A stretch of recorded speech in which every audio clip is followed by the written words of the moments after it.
Ajalooks võib-olla ma ütlengi, et nüüd sul on taimetoitu 10 aastat, toitu 5 aastat, lapsi on 5, lapselapsi on 1. Ma olen õppinud toitumisteraapiat Eestis, ma olen õppinud toitumist USA-s, kõik õppinu kuule. Ja käinud toortoidufestivalidel Taanis ja USA-s. 10 aastat olen ma lugenud toitumisest, sest mul on kunagi meeldinud väga süüa teha. Mul on 30 aastat söönud palju liha, ma kindlasti vähemalt laudatäie, kindlasti paar aidatäit suhkrut, võid ja jahu. Ja nüüd siis läks teekond järjest selliseks kergemaks ja lihtsamaks. Mis on toortoit? Toortoit on siis küpsetamata, kuumutamata toit, aedvili, puuvili, tatart saab süüa toorelt, mõningaid vilju veel, neid leotades, pähklid, seemned, võivatatud toidud, kui nad on alla 43 kraadi, on toored toidud, fermenteeritud toidud on toored toidud. Ja muidugi saab süüa toorelt, liha saab süüa, no üldse kõike saab toorelt süüa, sa võid ju mulda süüa, kivi süüa, sa võid puukoort süüa, kõik on toores, kõik toortoit, ma ei leia, et on inimesele sobilik toit. Kuidas mina toortoiduni jõudsin, see on liiga pikk jutt. Aga kui siin lühimat ajalugu vaadata, siis kuna ma lugesin toitumist ja taimetoitumist circa 10 aastat eelkõige oma toonase 13-aastase tütre pärast, kellele arstid ütlesid, et ta taimetoitlasena 13-aastaselt jääb viljatuks, õppetöökus langeb, ta ei ole suuteline kooli lõpetama, ta jääb kasvust kinni, seda vist öeldud, et juuksed langevad peast, aga seda mõeldi.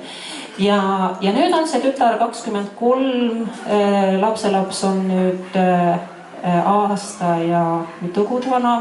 Ta on lõpetanud nüüd Tartu Ülikooli haridusosakonni, töötab Tallinna Ülikoolis. Ja no ma ei näe kuskilt. Ja siis tekkis mul, mitte esimest korda, aga ütleme teist korda, selline tugev kahtlus, kas kõik, mis öeldakse, et peab, ja see, mis ei tohi, kas see vastab tõele. Ja toortoit, ütleme niimoodi, liigub sellise sinu enda sissepoole, mitte niivõrd arstide, teadlaste ja selle, mida peab, mida võib, mida ei tohi, sealt eemale, natuke eemale. Ja paneb sinu korraks mõtlema, milleks inimesel meeled siis üldse on. Milleks on sul haistmise meel, milleks on sul nägemise meel, milleks sul süda sees on, milleks sul on sinu meeled. Ja kui sina lähed selle toidu juurde, kui sa lähed terviktoidu juurde, mida ei ole muutatud, mida ei ole küpsetatud, mida ei ole maitsestatud, mida ei ole segatud, mida sa valid oma haistmis, maitsmis, kompimis, nägemismeelega. Ja seetõttu, mida inimene kõige meelsamini valib? Kui me vaatame lapsi, siis lapsed valivad kõhklematult puuviljad, marjad. Keegi ei lähe kraapima mullasest juurikaid, keegi ei hakka närima puukoort, keegi ei söö ainult rohelist muru, öeldakse. Ma kuulen, satud, kui sa oled toitumisega tegeleja, kui sa ajad sellist natuke teistmoodi rada lähed, siis sa pidevalt satud inimeste keskel, kes räägivad midagi. Ma olen niimoodi pangaautomaadi järjekorras kuulnud. Inimesed hakkavad rääkima, no taimetoit, see ei olegi viga, naistele sobib, mehed ei saa. Ega mehed pole jänesed. See on õige. Mehed ei olegi jänesed, kus ma peaksin ütlema, naised ka ei ole ja lapsed ka ei ole. Et kui sa võtad nii-öelda selle jänese, õuna ja lapse ja paned sinna murule, siis muru sööb jänes.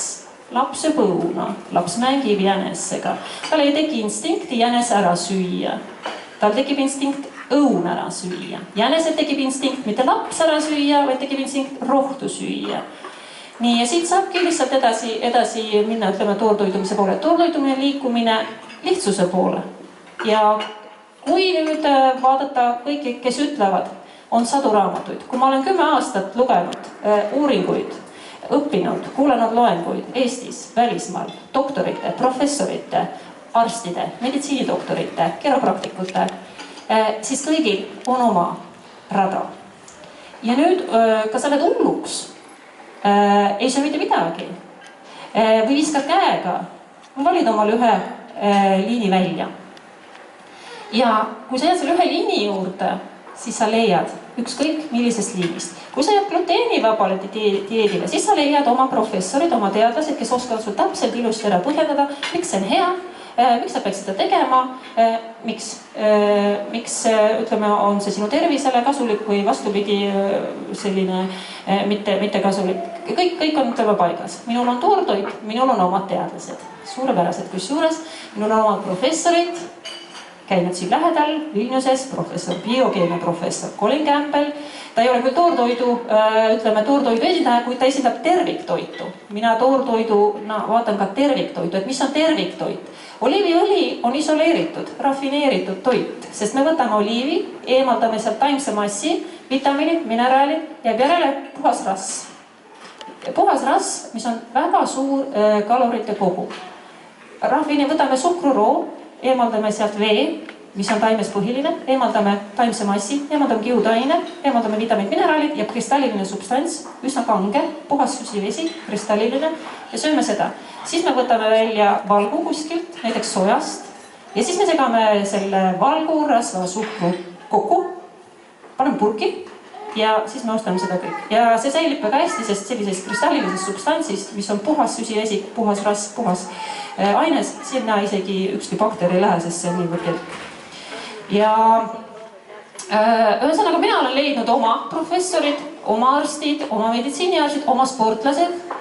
Sergei Vojevoda, eks ole, sai Sotši olümpial kuldmedali, toorvegan, see puuvilju ja Austraalia ümberjooksjad, üle 60 aasta vana abielupaar, püstitas uue maailmarekordi, jooksis ümber Austraalia, iga päev ühe maratoni, 30 aastat taimetoitlased, veganid, 10-20 aastat toortoitlased, sõid ainult puuvilju selle jooksmise ajal, nad elavad veel. Ja nüüd, kui te lähete kuskile arsti juurde ja ta ütleb, te ei ela kauem kui 2 kuud taimetoidul, toortoidul, siis te peate valima, kas omale sobiva arsti või kuuletuma sellele arstile ja järgima seda rada.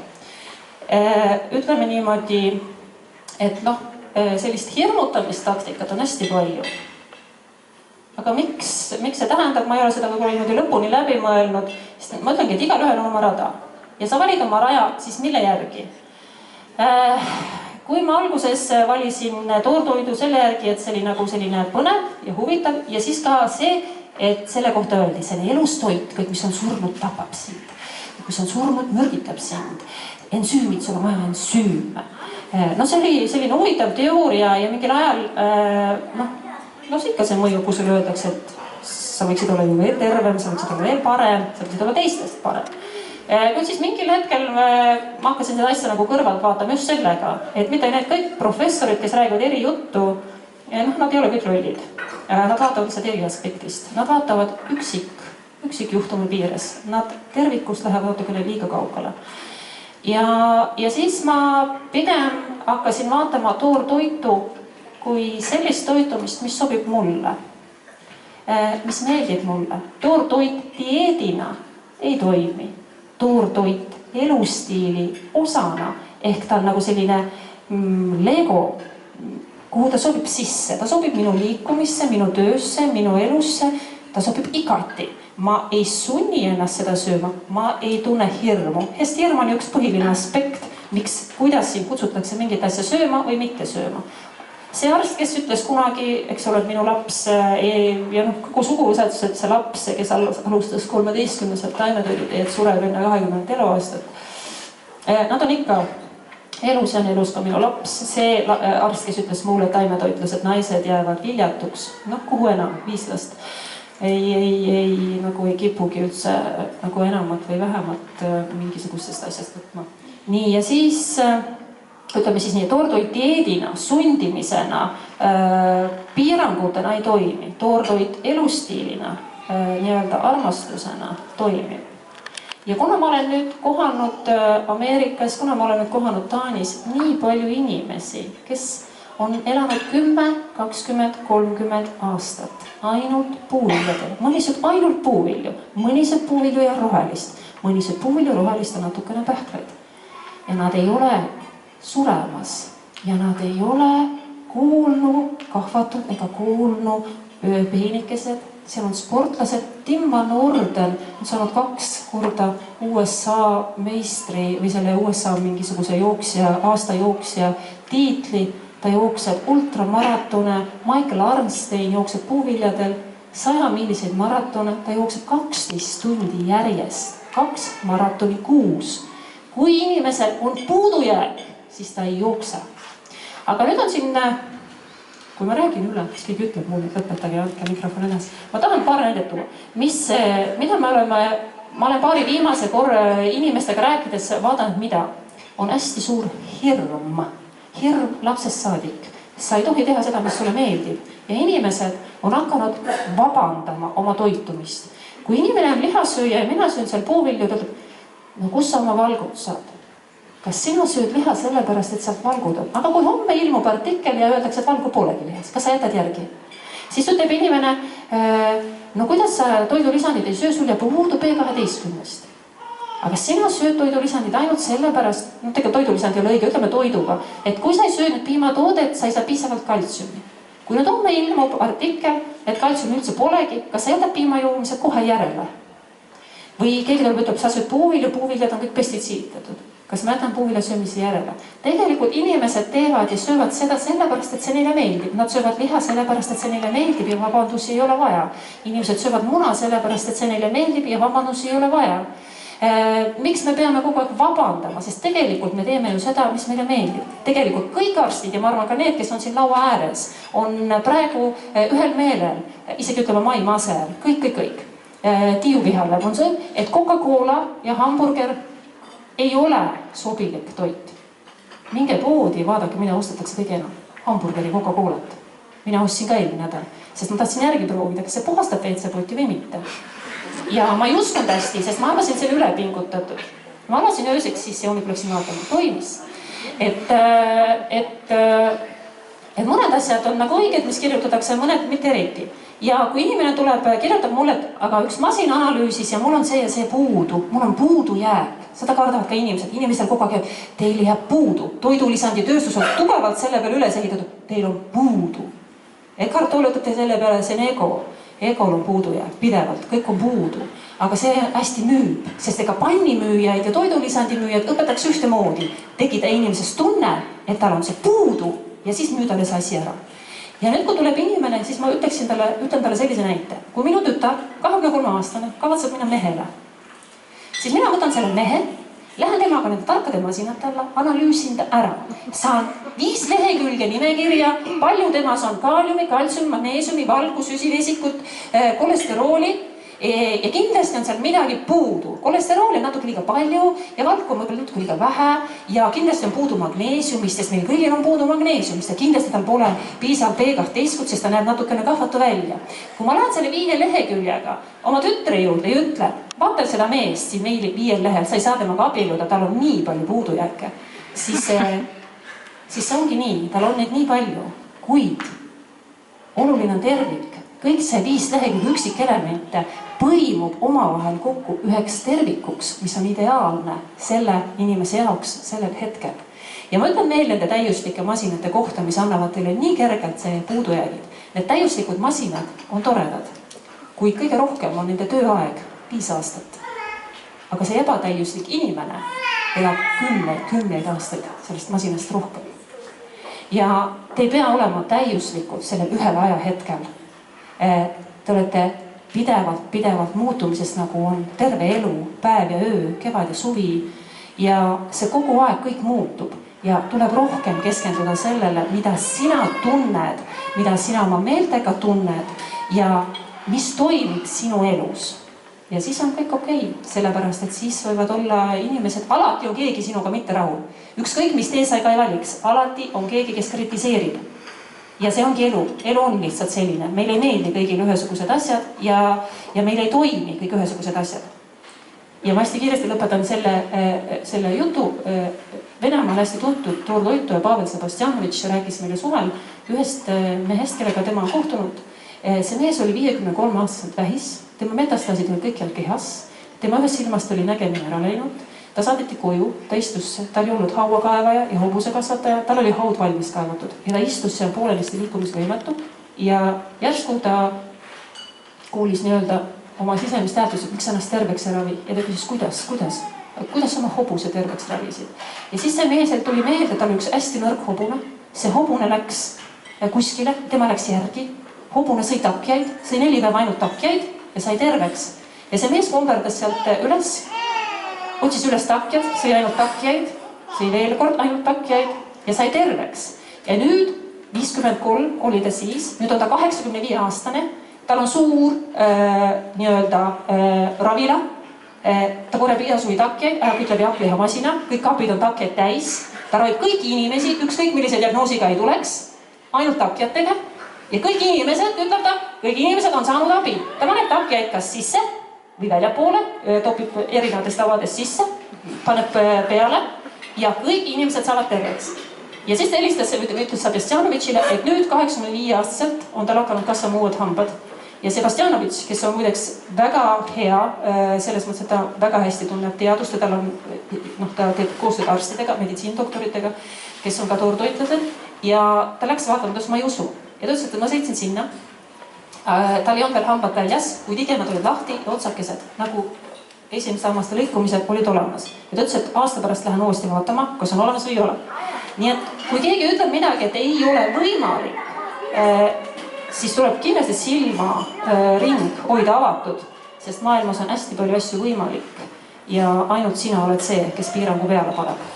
Aga toortoit, ma ütlengi, toimib ainult siis, kui sa seda armastad, kui see sobitub sinu elustiili, kuid piiranguna või hirmust, et äkki muidu ma jään haigeks, kui ma söön mingi muud asja, siis ta ei toimi. Siis see on nagu iga piirang, iga dieet, igasugune piiramine, igasugune selline enda maha surumine, see lõpeb alati tagasilöökidega ja sellest kirjutavad nii või teised hästi paljud toidupsühholoogid ja kõik, et neid loenguid on võimalik igalt kuulata.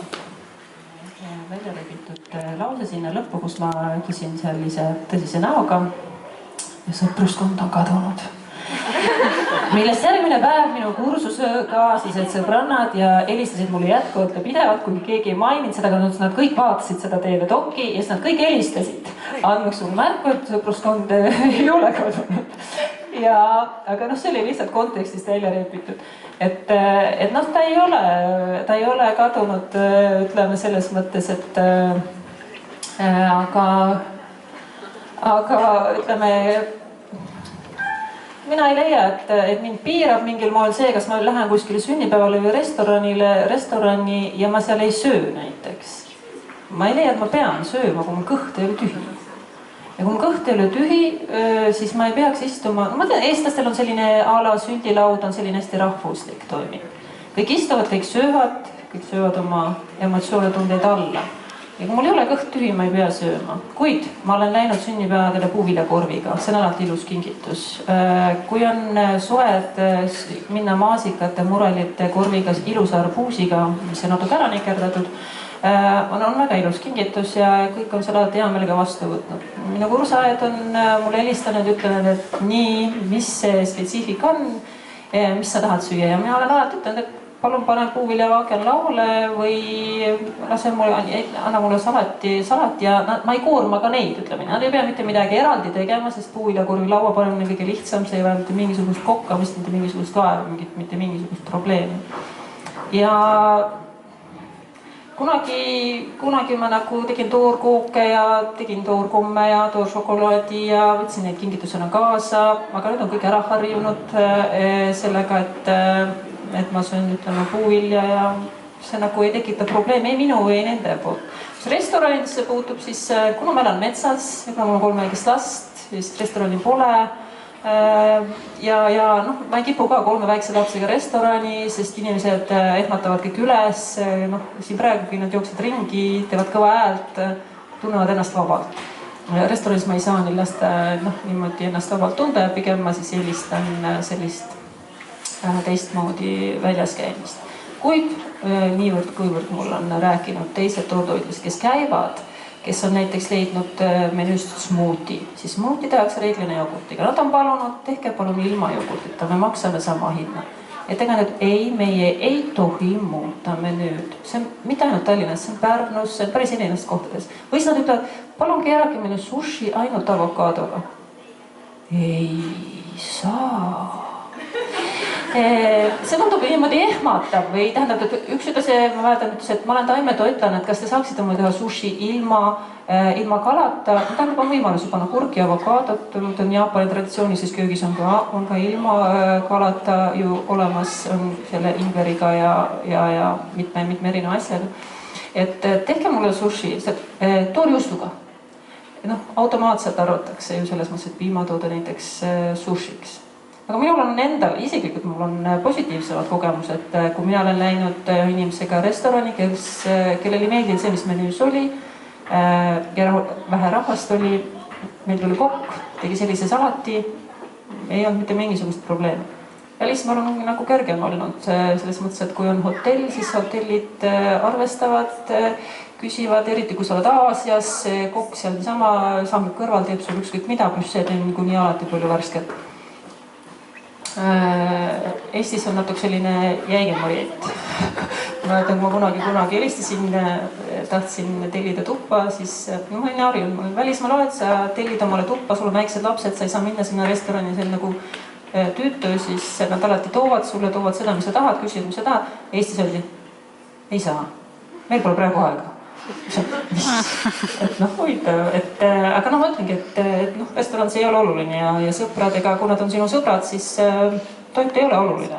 Kuigi ma mäletan, kui Anneli Soos Tervisekoolist rääkis kunagi, et mida inimene pakub sulle oma toiduga. Ta pakub sulle oma armastust. Sa ütled ei, ta võtab seda, et sa lükkad tema armastuse tagasi. Kui sa oled hästi tähelepanelik selles osas, siis sa oskad aru saada, mida ta sulle pakub ja oskad leebelt suunata seda asja sinna, mida sa sööd või mida sa ei söö. Et see nagu ei ole oluline sotsiaalse elu puhul. Mina ei tunne ennast puudutatuna, sest põhiosas ma ütlesingi, ma elan metsas. Ei ole oluline. Ei ole nendel kitsedel, seal oluline siilidel, sigadel, kes käivad seda põlgu nuhkimas seal ja mis iganes. Ja küll jääb minu lastest.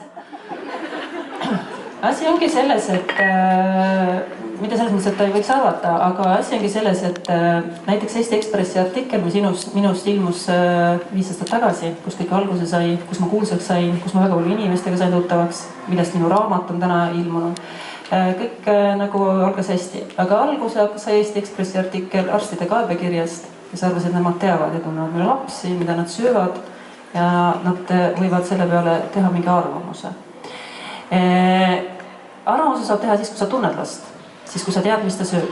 Mina saan teha arvamuse, sest mina tean, mida minu laps sööb. Keegi teine ei saa anda arvamust minu lapse kohta. Aga ütleme niimoodi, 13-aastaselt 10 aastat tagasi alustas minu vanem tütar taimetoitlusega. 2 aastat hiljem alustas temast 2 aastat noorem õde samamoodi. Noorem õde läks üle 3 aastat tavatoidult taimetoitlumisele. 3 aastat. Nii et 13. eluaastaks olid mõlemad. Nii, siis nad sõid taimetoitu, küpsetatud taimetoitu, sõime me nende enda valikul. Mina olin suur lihasöö, mina pole üldse poolt. Hea meelega ma poleks üldse nõuski olnud, aga sul tuleb aktsepteerida inimest, kes on sinu perekonnas ja tema valikuid ja 13 on piisavalt vana inimene. No tegelikult on ka juba 3-kuune piisavalt teadlik. Niisiis nad sõid taimetoitu, siis me muutsime selle järjest täisteralisemaks, selliseks terviktoidumaks. Ja siis, kui ma hakkasin toitumist õppima, liiksin toidu poole, siis ma hakkasin liksuma palju värsket. Kui ma ütlen praegu, siis 23 ja 21 on vanemad tütred. 23 näiteks raseduse ajal ainult toortoitu, ainult puuvilju, muud ei läinud sisse, nagu iiveldus muu toidu vastu. Nüüd ta sööb ka küpsetatud taimetoitu, ta ei ole täistoortoitlane, armastab palju puuvilja. Lapselaps sõi esimese aasta ainult rinnapiima puuvilja. Nüüd ta sööb ka küpsetatud taimetoitu, sest ema sööb ja sööb ikka rinnapiima. Nii, ja üks huvitav märkus vahele, et minu tütar sünnitas kodus. Ema taga sündis ette oma esimese lapse, laps oli 4 kilo, poiss. tema sugulased samal ajal, kes on kõigesööjad, söövad absoluutselt kõike. Ja see laps sündis 2,5 kilo. Siis oli niimoodi, et kuna minu lapselaps sai rinnapiima, ainult rinnapiima, esimesed 8-9-10 kuud, kuskil nii, vahel proovis puuvilja, siis teine sugulaste laps sai kõike, ta sai juba, ma ei tea, mis kuus ta sai, jogurtit, kohupiima, liha, kõik, mis soovitatakse, kõike sai. Kaalus juurde üldse ei võtnud. Ja siis sugulased leidsid mingisugust põhjenduse, sest alati sa pead kuidagi põhjendama, sest muidu nad ütlesid, et taimetoidud said kõhnaks, nõrgaks, sured välja, aga siis siin järsku mingi poiss, 4 kilo, hästi suur, hästi kasvab, rinnapiima peal ikka võtab hästi juurde, nad ütlesid, taimetoidust gaasi täis. Et tegelikult ei ole seal muidugi asi selles asi, lihtsalt selles, et selle 2,5 kilose lapse vanemad on väikest kasvu ja laps on ka väiksem. Minu tütar ei ole küll väga pikk, aga lapse isa on selline korvpallu ja ta on selline mingi suur ja laps sünnib ka suur. Mitte sellest, mida sa sööd, mitte taimetoidust ei sündinud 4 kilone ja lihast ei sünni 2,5, vaid siin on, ütleme selline geneetiline, selline perekondlik, üldiselt isa järgi sünnivad lapsed, nii et neid ei saa panna ühte masti. Ma läksime taimetoidule ja ma olen sünnitanud taimetoitlusena 3 last. Ja kuna ma olen juba taimetoitlen, kui ma nad sünnitasin, siis ma sellel ajal enam liha kodus ei teinud ja nemad kasvasid üles ilma lihata. Küll nad said kitsepiima toodet, sest ma õppisin sellel ajal tegema kitsepiima juustu sõbrannaga, tegime kui selle toorjuust, aga ütleme nii või teisiti. Nüüd on poiss 10. Ta armastab ikka hästi palju puuvilja, aga ta sööb ka muud toitu, talle meeldib väga rämpstoit. Ja ta ütlebki, et see liha, see ei ole... Vanaselt 2 aastat tagasi ütles, et ma hakkan liha sööma. Siis ta ütles, et ei, liha ei ole oluline, aga rämpstoit kindlasti on. Ja 8-aastane sööb ka. Tähendab, kõik mu lapsed on hästi palju toortoitu, aga ütleme see, kes on 5-aastane, tema instinktiivne valik on alati toortoit ja isegi kui tal on laua peal kõik see hea parem, mida inimesed peavad heaks paremas, ütleme vastlakukkel, kook, siis ta sööb natuke, ütleb, see on liiga kuiv, sest kui ma sain kohe peale rasedust ja rinnapiima kaudu sain nagu hästi palju puuvilja, hästi palju värsket ja meil on kodus hästi palju salatit ja puuvilja alati olnud, siis tema instinktiivne valik on see, et ta proovib, kui ta sööb vähe. Ja 10-aastane siis hakkab sööma, mis tema tahab ja kui ta poodi läheb, siis ta ostab seda, mis tema tahab. Aga ta armastab ikkagi palju puuvilja ja me sööme hommiku puuvilja ja me sööme lõunal puuvilja ja kui ta käib väljas, siis ta sööb seal seda, mis tema soovib. Aga kuidas on lood teiega, Virko? Jah. Mis küsimuses? Lapsed, mida lapsed... ta juba ütles ju, mida lapsed söövad. Pigem küsisin selles mõttes, et kas nad on ise valinud või... Ise valinud, jaa. See 13-aastane valis ise minu tahtmise vastu nii-öelda taimetoidu. Vedas mind ka kaasa. 13-aastane läks pisitasa üle, sest elad ühes toas sellise õega, kes kogu aeg kaagutab ta kallal, et mis sa ikka... Ja kuna tal ei meeldinud kunagi selline idee, et loomad on karvased ja miks me peaks karvasid asju sööma.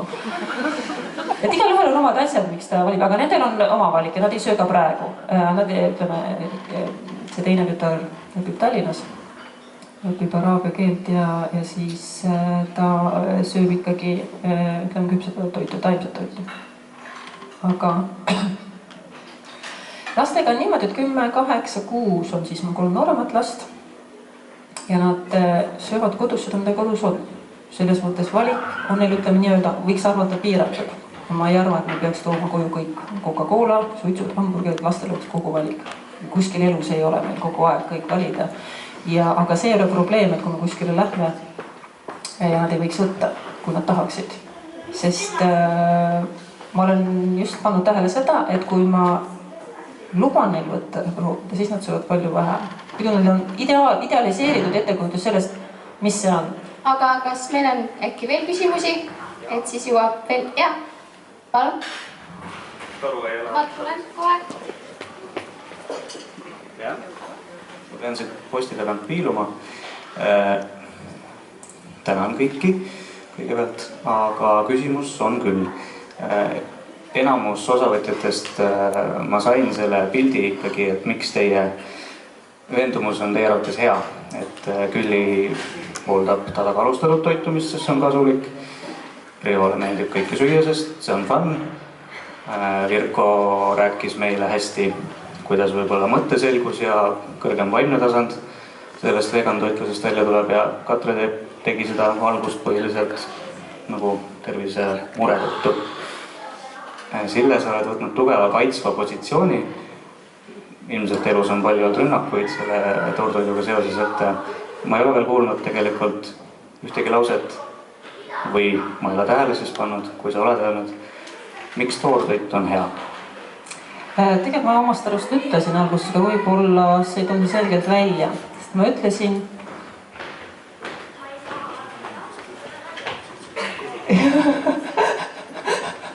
et ma valisin toortoidu erinevatel põhjustel alguses, kuid ma liikusin edasi selle poole, mis on inimesele nii-öelda loomulik toit ja teine asi on see, et kas see sobitub sinu elustiili ja teeb sinu elu lihtsaks. Mulle meeldivad puuviljad ja marjad, minu arust on need fantastilised ja kui mul ei ole enam hirmu, et ma puuviljadest ei saa piisavalt valkussüsivesikut rasva, B12, kaltsiumi, magneesiumi, siis ma võingi süüa seda, mis mulle väga meeldib ja ma võingi seda süüa ja ma ei peagi midagi muud sööma. Ja teine asi on see, et see teeb elu minu jaoks on see hea valik, et see teeb elu lihtsaks. Kui ma lähen mõnikord oma tuttavate poole, ma vaatan, neil on riiulil üleval tabletipakikesed. Või ma lähen vannituppa, seal on nii palju kreeme, šampoone, balsameid, igaks otstarbeks ja ma ei kasuta juba aastad ei šampooni, ei balsameid, ei kreeme, ei ole mul vaja nõudepesuvahendid, ei ole vaja panne, ei ole vaja potte. Minu jaoks on see lihtne. Ma olen 3 lapse ema, mul on maal majapidamine. See on niivõrd lihtne. Minu jaoks on see kerge, minu jaoks see on vaimustavalt lihtne ja minu arust see toortoidu kontseptsioon on selline vaimustavalt lihtne ja minule see meeldib. Sellepärast on toortoit ja ma ei ütlegi selle. Kunagi ma ajasin näpuga järgi, otsisin omale tõendusmaterjali sellepärast, et just nende nii-öelda rünnakute pärast. Kuid pärast ma sain aru, et mitte keegi ei ründa sind, vaid igaüks kaitseb oma toiduvalikut, mis talle meeldib. Ja siis see ei ole probleem. Loomulikult igaüks võib süüa ja ka mina ei pea kedagi ründama ega ka ennast kaitsma. Ma söön sellepärast, et see sobib ideaalselt minu ellu just praegu, just täna, just sellel hetkel. Sellega ühel niisugusel toortoidufestivalil ma kaalusin 114 kilo. Nüüd on möödas sellest 3 millegagi, eks ole, kuu üle, ma olen 70 kilo. Palju on vahe? 44 kilo. Ma tänan sind. Ja täna ma tulin sellepärast, et nüüd ma olen lõpuks terve.